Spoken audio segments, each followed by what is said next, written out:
A new door. London, autumn 2022. The leaves were dying with dignity. Golds, reds, and faded browns covered the quiet pavement of Rosewood Lane Street, so orderly it felt unnatural. Like every brick had signed a contract not to disturb the peace.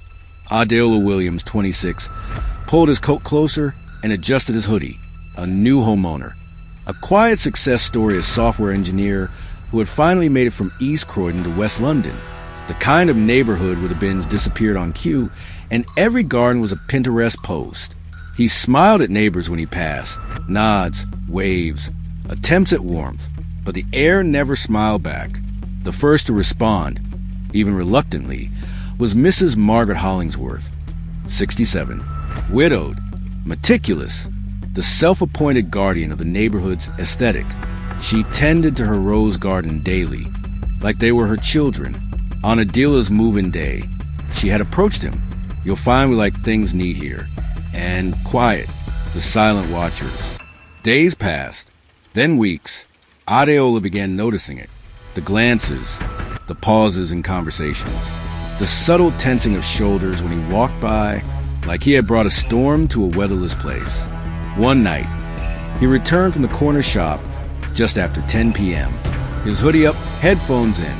He saw Callum, a pale, lanky teen with sunken eyes, rush out of the Hollingsworth house and leap over the garden wall. Callum didn't see him. Adeola frowned. He knew the boy Margaret's grandson.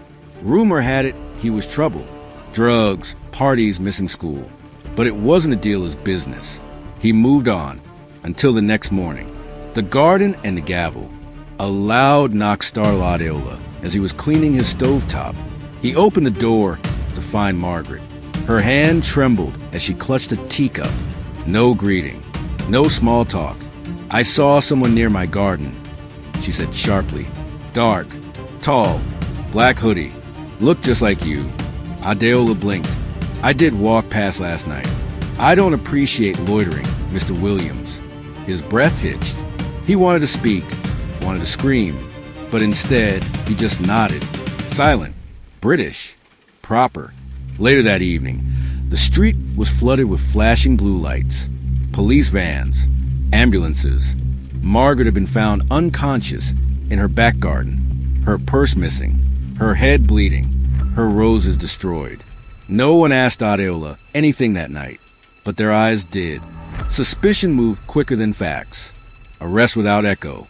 2 detectives knocked the following day. Cold faces. No smiles.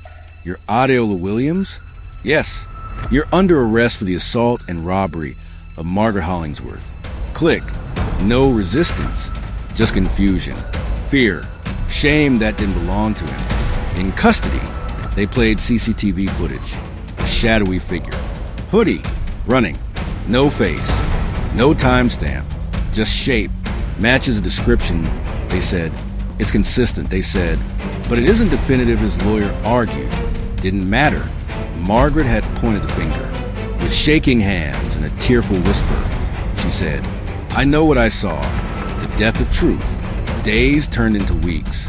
Adeola lost everything. His job emailed to move forward with another candidate. His landlord rescinded the mortgage approval. His phone buzzed with hateful comments after a local tabloid ran the headline. Tech-savvy thug attacks pensioner in quiet West London street. Only his lawyer, Amira Suleiman, believed in him. I've seen too many like you, she said. Smart, clean record, wrong skin. They dug into the case. And slowly, the truth leaked through the cracks. The grandson, they found Callum's fingerprints on Margaret's jewelry box, a pawn shop ticket in his backpack, and a witness, an old Bengali man who ran the corner shop. I saw that white boy running, he said. Jump wall like he was scared of the devil. But Margaret stayed silent until one morning, 3 months into Adela's remand. She collapsed in the hospital. Heart complications. They gave her days. And guilt bloomed. She whispered the truth to a nurse. It was my grandson. I lied. I'm sorry. I just couldn't let him go to jail. Not again. The courtroom. The trial had already been scheduled. Media was ready. Protesters gathered outside. Day 1. Adeola walked in handcuffs. Flashes. Shouts. Inside, he sat behind a glass wall, like a display in a zoo. The prosecution laid it out plainly. Video footage, grainy.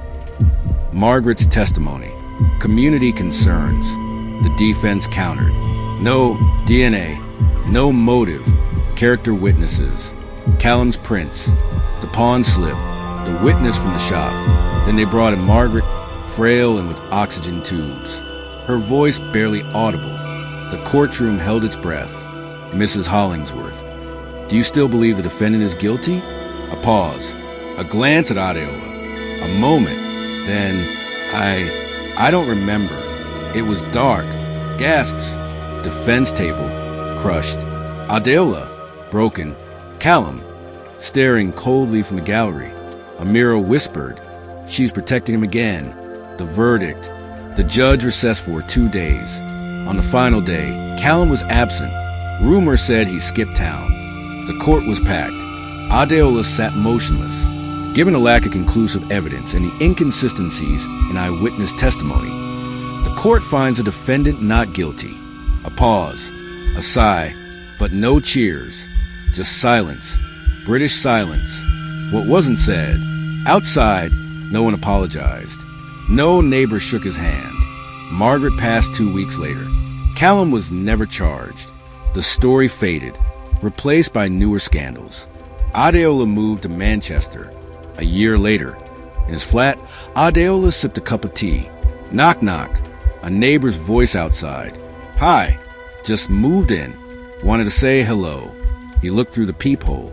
A white couple. Smiling. He hesitated. He put down the cup, opened the door, smiled. Hi, I'm Adeola. They smiled back, but behind their eyes, he searched for truth or threat. He didn't find either, just a silence. Again, maybe it's not that they're cold, he thought. Maybe it's just that silence is the most dangerous language they speak.